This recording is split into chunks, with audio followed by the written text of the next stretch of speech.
Per night আমার সাথে অত্যাচার হতো রাতেবেলা। তখন দেখছি আমার হাজব্যান্ড পাশে নেই, সে তো হসপিটাল, তাহলে আমার সঙ্গে এটা কে করলো? আর আমি এখানে আছি, সেই মুহূর্তে ওরা হাতটাকে ধরে আমাকে পিছন দিকে টেনে নেয়, মানে একদম মানে মরতে মরতে বেঁচেছো। হ্যাঁ তুমি থাকো, তাহলে আমি বড়গাছিয়া বলে আমাদের একটা বাজার আছে, আমি ওখানে যাচ্ছি, আমি ওখান থেকে কী কী আনতে হবে বলে দাও, আমি নিয়ে আসবো।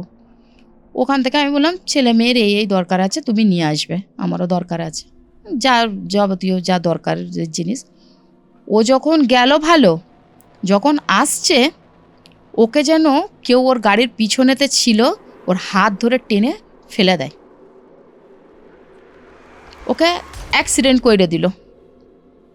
যখন ও অ্যাক্সিডেন্ট হয়ে গেল, ও এইভাবে তাকিয়ে দেখছে সেই মানুষটা যার বড় বড় চোখ দাঁত, সে দাঁড়িয়ে, সে মানে ও হাসছে আর ইশারা করে বলছে, মানে ও বলতে চাচ্ছে যে তুই কেউ না, ওই আমার সব করে দিল। তখন থেকে আমার বর ওইভাবে তাকিয়ে রয়ে গিয়েছিল। ওখানে লোকজন তুলে হসপিটালে যখন ভর্তি করা হলো, ডাক্তার বললো এই ব্রেন স্ট্রোক করে গেছে, স্ট্রোক করে গেছে, ওর ডান সাইডটা প্যারালাইজ হয়ে গেল। তো যখন ও মানে যখন ওকে আমরা দেখতে গেলাম হসপিটালে নিয়ে যাওয়ার পর ওখান থেকে ভালো করে আমরা নিয়ে চলে আসলাম। কিছুদিন পর যখন ভালো হয়ে বাড়িতে চলে এলো, আবার ভালোভাবেই থাকলো। যেই কদিন ও হসপিটালে ছিল সেই কদিন পার নাইট আমার সাথে অত্যাচার হতো রাতেবেলা। আমার সঙ্গে আমি দেখতে পেতাম না যে কে আছে, কিন্তু কেউ আমার শরীরে ঢুকতো, আমার থাইকে ওইভাবে কামড়াতো, এইখানে চিড়তো, পিঠ চিড়তো, পার নাইট। মানে ও ছিল হসপিটালে প্রায় 10-12 দিনের মতন, 10-12 দিন আমার সঙ্গে এরকম ঘটে। ও যখন ভালো হয়ে ওকে যখন বাড়িতে নিয়ে আসা হলো, কিছুদিন ওর চিকিৎসা করা হলো, ভালো হয়ে গেল। হ্যাঁ, আর একটা কথা দাদা এর মধ্যে আমার বলা হয়নি, যেটা খুব জরুরি।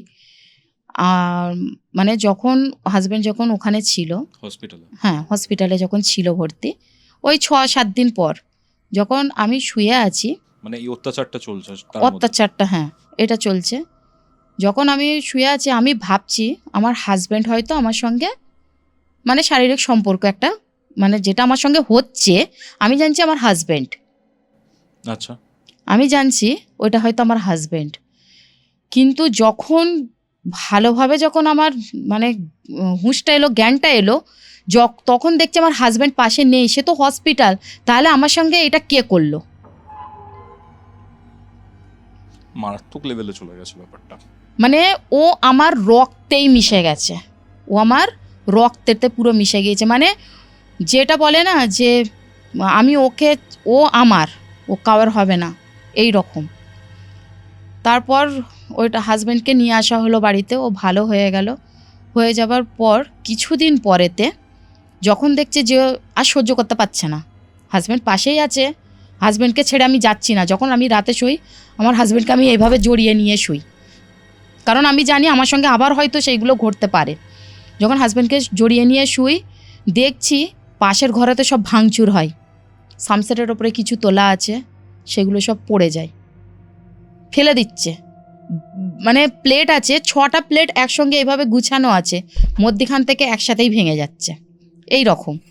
আর তার কিছুদিন পরেতে, কিছুদিন বলতে হয়তো ওই 22-25 দিন পর, 22-25 দিন পরেতে দেখছি আমার হাজব্যান্ড লেবু গাছের গোড়াটায়, যেখানে সেই বসে যে বিড়াল খাচ্ছিল। তারপরে কি হলো? হাজব্যান্ড তো হসপিটাল থেকে বাড়ি চলে এলো, তো ভালো হয়ে গেল। হওয়ার পর আমার শাশুড়ি কী করলো, একটা মৌলবীকে ডেকে আনলো। মৌলবী সাহেব আসলেন বাড়িতে, এসে দেখে বলল কিছু একটা আছে, হ্যাঁ। তো উনি তাবিজ ফাঁক দিয়ে ঝাড়ফুঁক যেটাকে করে আমাকে একটা তাবিজ দিল। আমি তাবিজটা পড়লাম, তাবিজটা পড়ে আমি থাকি। আর আমার মেয়ে ছোট থেকেই 1 বছর বয়স থেকে আমার মায়ের বাড়িতে মানুষও, ও ওখানেই থাকে। তো তাবিজটা পড়ার পর থেকে ওই সব আমার সঙ্গে আর কিছুই ঘটতো না, সব থেমে গেল। হ্যাঁ সব থেমে গেল, বেশ ভালোই ছিলাম, ভালোভাবেই সংসার করছি সব। ওরই ভেতরে আমি মানে প্রেগনেন্ট হই আর কি। প্রেগনেন্ট হলাম, 1 বছরের ভেতরে ছেলে হলো, ছেলেটা আমার সিজার করে বাচ্চাটা হলো। মানে 1 বছরের ভেতরে মানে ওই ছাড়ানোর হ্যাঁ ওই জিনিসটা আর ঘটতো না আমার সঙ্গে। তো 1 বছরের ভেতরে আবার আমার ছেলে হলো। ছেলেটাকে যখন আমি সিজারে বাচ্চাটা আমার হয়েছিল, সিজার যখন করতে গিয়েছিলাম, আর এমনিতে তো অপারেশন থিয়েটারে ঢোকালে তাবিজ বা লোহার কিছু থাকলে সব কিছুই খুলে ফেলে দেয়, তো তাবিজটা ওখানেই খুলে ফেলে দিয়েছিলাম, খুলে নিয়েছিল ওখানে। বাচ্চা হলো, হয়ে বাচ্চাকে নিয়ে বাড়ি আসলাম। বাড়ি আসার পর 1 সপ্তাহ পর আমি বাচ্চাকে দুধ খাওয়াচ্ছিলাম। খাওয়াতে আমি মেহসুস করছি, মানে আমি বুঝতে পারছি যে সেই যে নিঃশ্বাসটা আমার আগে পড়তো, সেই নিঃশ্বাসটা আমার আবার এই ঘাড়েতে পড়ছে। আবার আমার মানে তাবিজটা খোলার পর না, আমি মনে করছি সে হয়তো আমার কাছে আবার এসে গেছে, এখানে ওরকম হচ্ছে। নিঃশ্বাসটা যখন পড়ছিল আমি ভাবছিলাম এটা কি হলো। হয়ে যাওয়ার পর আমি তখন আমার গা হাত আমি মানে মানে ঝিনঝিনিয়ে উঠলো, মানে একটা কি হচ্ছে। তো ছেলেকে শুইয়ে দিলাম, শুইয়ে দেওয়ার পরেতে আমি আমার বরকে বললাম যে জানো মনে হচ্ছে সেই নিঃশ্বাসটা আবার পড়ছে। তাবিজটা নিয়ে আসুন না, খেয়ালে ওখানে তাবিজ মানে সিস্টাররা খুলেছিলেন, ওখানেই রয়ে গিয়েছে, আর মাথাটা ওইটা নেই। মানে মেয়ের পর ছেলে হয়েছে, সেই খুশিতে আমি চলে এসেছি। ঠিক আছে, তো আসা হলো। তার প্রায় 10 দিন বা 11 দিনের মাথায় আমি শুয়েছিলাম। সন্ধেবেলা যখন আমি শুয়ে আছি, মগরবের আজান হয়ে যাওয়ার পর ওই 7টা 7:30 এরকম হবে। আমার কি হয়েছিল আমি কিছুই জানি না। আমি ঘর থেকে উঠে আস্তে আস্তে, আমাদের পাশেই একটা মানে ট্রেন লাইন আছে, আমি আস্তে আস্তে ট্রেন লাইনের ওখানে চলে যাই। মানে আমি যাচ্ছি না, আমার হাতটা ধরে কেউ নিয়ে যাচ্ছে, সাংঘাতিক ব্যাপার। আমার হাতটা ধরে কেউ নিয়ে যাচ্ছে, আর আমি তার পিছু হেঁটেই যাচ্ছি। গিয়ে যখন বড়গাছিয়া স্টেশন যেটাকে বলে, বড়গাছিয়া স্টেশনের রেল লাইনটার উপরে আমাকে দাঁড় করিয়ে দিয়েছে। আচ্ছা।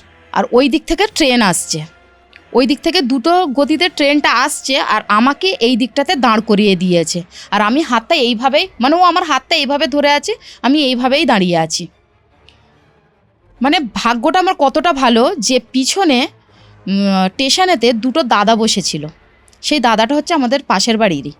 ওরা দূর থেকে যখন আমাকে দেখতে পেলো, ওরা ভাবছে যে আমার বরের নাম দিয়ে বলছে যে ও ওখানে কেন, ট্রেন লাইনে ও কি করতে এসছে নাকি। আর ওরা তাড়াতাড়ি করে দৌড়ে আমার কাছে আসছে।